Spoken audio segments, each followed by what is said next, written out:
கர்த்தர் நல்லவர், அவர் கிருபை எந்நாளும் உள்ளது. எல்லாரும் எப்படி இருக்கீங்க? நல்லா இருக்கிறீங்களா? நானும் கர்த்தருக்குள்ள நல்ல சந்தோஷமாக இருக்கிறேன். நீங்களும் அதே மாதிரி இருப்பீங்கன்னு சொல்லிட்டு நினைக்கிறேன். இப்போ இந்த காலம் லென்டேஸா இருக்கிறதுனால அது குறித்தே நான் தியானம் பண்ணிட்டு ஜெபித்துட்டு வர்றேன். நானும் ஒரு நேரம் ஃபாஸ்டிங் ஜெபிக்க ஆண்டவர் கிருபை பாராட்டி கொண்டிருக்கிறார். இந்த நாட்கள்ல அதிகமாக உபவாசம் இருந்து ஜெபிக்கும் போது இயேசு கிறிஸ்து 40 நாள் உபவாசம் இருந்து ஜெபித்தார் இல்லையா? அது குறித்து தான் அதிகமாக நான் தியானம் பண்ணினேன். ஏசப்பா இந்த உலகத்துல ஊழியத்தை தொடங்குறதுக்கு முன்பதாக 40 நாட்கள் உபவாசம் இருந்து ஜெபித்ததாக நம்ம வேதத்துல நம்ம வாசிக்கிறோம்.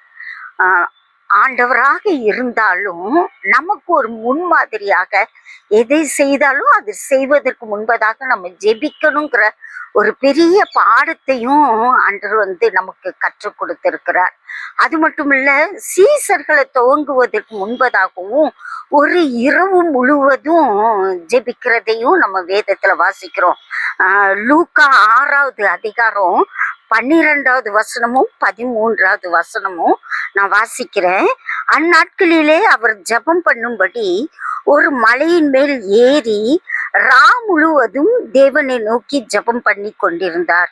பொழுது விடிந்த பின்பு அவர் தம்முடைய சீசர்களை வரவழைத்து அவர்களில் 12 பேரை தெரிந்து கொண்டு அவர்களுக்கு அப்போஸ்தலர் என்று பெயரிட்டார்.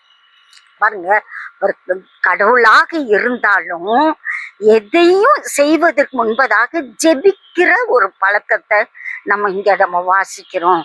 நானும் எதை செய்தாலும் நம்ம ஜெபித்து செய்யணும் அப்படிங்கிற ஒரு பெரிய பாடத்தை நான் கற்றுக்கொண்டேன். ஏசப்பா தான் நமக்கு ஒரு முன்மாதிரியாக இருக்கிறார். நம்ம எது செய்தாலும் ஜெபித்து அதுக்காக முடிந்தவரை உபவாசம் இருந்து ஜெபிக்கலாம்.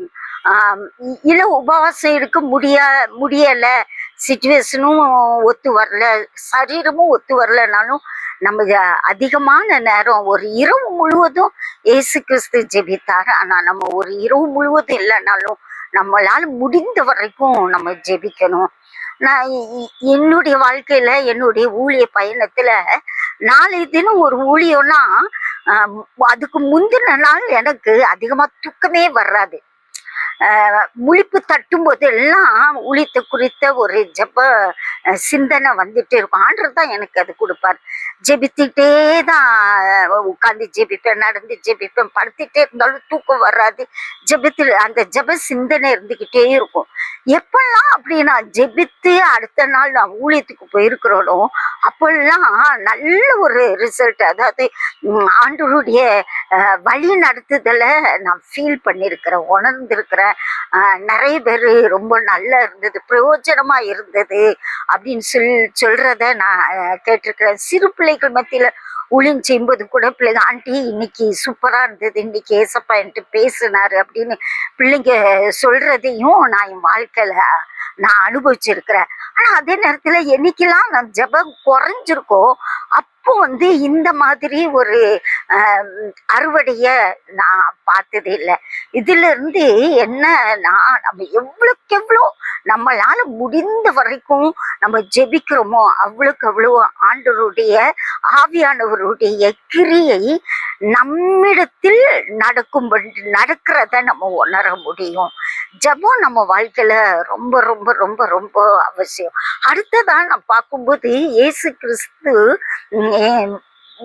அற்புதத்தை செய்வதற்கு முன்பதாகவும் அநேக இடங்கள்ல அவர் ஜெபித்திருக்கிறார். அதை பற்றி இன்னைக்கு ஒரு சில வசனங்களை உங்களோடு நான் பேசலாம்னு சொல்லி ஆசைப்படுறேன்.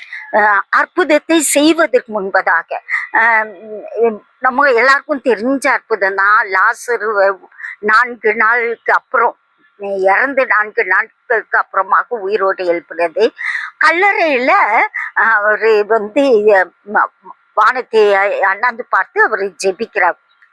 ஆண்டவரே, நீங்க என்னுடைய வார்த்தையை கேட்கிறீங்கிறது எனக்கு தெரியும். சுற்றிலும் இருக்கிற இந்த மக்களும் அறிந்து கொள்ளணுங்கிறதுக்காக நான் ஜெபிக்கிறேன் அப்படின்னு சொல்லி இந்த யோவான் 11வது அதிகாரத்துல நம்ம வாசிக்கிறோம். அது பாருங்க, அவரு நிறைய இன்சிடென்ட்ல அவர் நமக்கும் இதே மாதிரி நாமும் ஜெபிக்கணும் அப்படிங்கிற ஒரு பாடத்தை கற்று தந்துக்கிட்டே இருக்கிறார். நான் அப்படிதான் ஃபீல் பண்றேன், நான் அதை அப்படிதான் உணர்ந்தேன். அப்போ ஏசப்பாவே ஜெபிக்கும் போது அவர் ஜெபிக்கணுங்கிற அவசியம் இல்லை. அவர் கடவுள், இந்த உலகத்துல அவர் இது மனிதனாக அவதரித்தாலும் அவர் தேவகுமாரன், தேவனாக இருந்தவர். அவர் தேவன், அவரால் எல்லாமே முடியும். ஆனாலும் நம்மளுக்கு மாதிரியை பின்வைத்து போனான்னு சொல்லி நம்ம நிருபங்களை வாசிக்கிறோம் இல்லையா? அது ஜெபங்கிற மாதிரி அதிகமாக அவர் ஜெபிக்கிறத நம்ம பார்க்கிறோம். அற்புதத்தை செய்வதற்கு முன்பதாக நிறைய இந்த கடல் மேல நடந்தார் பாருங்க, அது அந்த அற்புதம் செய்வதற்கு முன்பதாகவும் மலை மேல ஏறி ஜாமத்துல அவர் ஜெபித்துட்டு 4ஆம் ஜாமத்துலதான் கடல் மேல நடந்து வர்றத நம்ம வாசிக்கிறோம். இப்ப பாருங்க, அற்புதத்தை செய்வதற்கு முன்பதாகவும் ஜெபிக்கிறார். அதே இதுல யோவான் 6வது அதிகாரத்துல அந்த 5 அப்பம் 2 மீன்களை வைத்து ஆண்டவர் அற்புதம் செய்தார் இல்லையா? இந்த அற்புதம் செய்ததுக்கு அப்புறமும் அவரு அந்த அற்புதம் முடிஞ்சதுக்கு அப்புறம் சீசர்களை படகுல ஏறி நீங்க போங்க அப்படின்னு சொல்லிட்டு அவர் மலை மேல ஏறி தனித்திருந்து அவர் ஜெபித்தார். இப்படி நிறைய இன்சிடென்ட்டை நம்ம பார்க்க முடியும். மறுரூப மலையில பாருங்க, அவர் ஜெபித்துட்டு இறங்கி செவிடும் ஊமையுமான அந்த ஆவியுடைய அந்த மகனுக்கு அற்புதத்தை அவர் செய்தார். அந்த ஆவியிலிருந்து விடுதலை தர்றதை நம்ம பார்க்கிறோம். இப்படி வேதத்துல நிறைய காரியங்களை நம்ம பார்க்க முடியும். இப்போ இதுல இருந்து நான் கற்றுக்கொண்டது என்னன்னா, ஊழியத்தை செய்வதற்கு முன்பதாகவும் வீட்டுக்காரியங்களை செய்வதற்கு முன்பாக என்ன ஒரு காரியம் நம்ம செய்தாலும் செய்வதற்கு முன்னாடியும் நம்ம ஜெபிக்கணும், செய்ததுக்கு அப்புறமும் நம்ம ஜெபிக்கணும். ஏசப்பாவே ஜெபித்தார்னா நம்ம அதை காட்டிலும் எவ்வளவு அதிகமாக நம்ம ஜெபிக்கணும். அப்படி ஜெபிக்கும் போது என்ன காரியங்கள் நடக்கும்னா, அங்க பிசாசினுடைய தலை நசுக்கி ஆண்டவர் வெற்றி சிறக்கிறார். பரிசுத்த ஆவியானவருடைய கிரியை வல்லமையாக வெளிப்படும். இது அற்புதத்தை செய்ததுக்கு அப்புறம் ஏன் ஜெபித்தாருன்னா, அற்புதம் எப்போதும் இப்போ நம்ம மூலமா இப்போ நான்லாம் ஊழியத்துக்கு போகும்போது மற்றவங்க நல்லா இருக்குது நம்மளே அறியாம பரவாயில்லையே அப்படின்னு சொல்லிட்டு நம்மளே அறியாம ஒரு பெருமையான ஒரு சிந்தனை கூட வரும். ஆனா நம்ம அந்த நேரத்துல அற்புதம் செஞ்சதுக்கு அப்புறம், ஊழியம் செஞ்சதுக்கு அப்புறம் நம்ம ஜெபித்தோம்னா அந்த பெருமை சிந்தனை வராது. அந்த நேரத்திலையும் கனத்தை நம்ம ஆண்டருக்கு தான் கொடுப்போம். நான் கொடுப்பேன். நான் இந்த அனுபவத்தில இருந்து நான் அதைத்தான் கற்றுக்கொண்டேன். அப்போ நம்ம ஊழியம் நான் செய்வதற்கு முன்பதாகவும் வீட்டுக்காரங்க எல்லா காரியம் செய்வதற்கு முன்பதாகவும் ஜெபிக்கணும், செய்ததுக்கு அப்புறமும் ஜெபிக்கணும். ஏன்னா அதனால வர்ற மகிமைய, அந்த பெருமை எண்ணம் நமக்குள்ள வந்துடக்கூடாது. இதுவும் ஆண்டவர் தான் செய்தார்.